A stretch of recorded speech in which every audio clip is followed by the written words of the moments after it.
பார்த்து பார்த்து வளர்த்த 6 பிள்ளைகள் இருந்தும் அனாதையாக இருக்கும் முதியவர்கள், கடைசி வரைக்கும் கூட இருப்பேன்னு சொன்ன கணவரே மனைவியின் அழுகை குரலால் கொலை செய்தது பெரும் சோகத்தை ஏற்படுத்தியிருக்கு. கன்னியாகுமரி மாவட்டம் குருந்தன்கோடு பக்கத்துல இருக்கக்கூடிய ஆசாரிவளை கிராமத்தை சேர்ந்தவர் தான் 90 வயதாகக்கூடிய சந்திரபோஸ். பணியேறும் தொழிலாளியான இவருக்கு லக்ஷ்மி அப்படின்ற மனைவி இருந்திருக்காங்க. இந்த தம்பதிக்கு 3 பெண் குழந்தைகள், 3 ஆண் குழந்தைகள். 6 பேருக்கும் திருமணமாகி தனித்தனியா வசிச்சுட்டு வந்திருக்காங்க. சந்திரபோஸ் பணியேறும் தொழில் செஞ்சுட்டு வந்ததோட தன்னுடைய மனைவி லக்ஷ்மியையும் பார்த்துட்டு வந்திருக்காரு.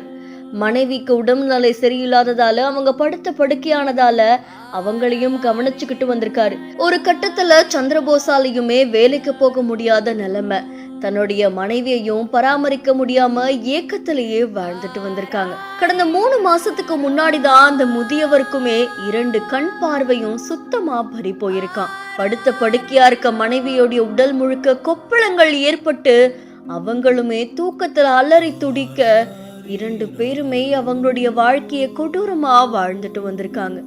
இந்த நிலையில தன்னுடைய மனைவியோடைய அழுகை குரல் தாங்க முடியாத சந்திரபோஸ் பார்த்து பார்த்து வேதனை அடைகிறத விட அவங்கள கொலை செய்திடலாம் அப்படின்னு சொல்லி படுத்த படுக்கையா இருந்த மனைவிய கொலை செய்திருக்காரு. இதை தொடர்ந்து இளைய மகன் சாந்தகுமார் மதியானம் சாப்பாடு எடுத்துட்டு வந்திருக்காங்களாம். அப்ப சந்திரபோஸ் வீட்டு வாசல்ல உட்காந்து அழுதுட்டு இருந்திருக்காங்க.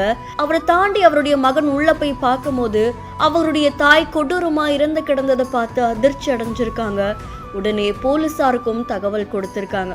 சம்பவ இடத்துக்கு வந்த இரணியல் போலீசார் மூதாட்டி லட்சுமியோடைய உடலை மீட்டு பிரேத பரிசோதனைக்காக ஆசாரிப்பள்ளம் மருத்துவக் கல்லூரி மருத்துவமனைக்கு அனுப்பி வச்சிருக்காங்க. சந்திரபோஸ் மேலையும் கொலை வழக்கு பதிவு செஞ்சிருக்காங்க.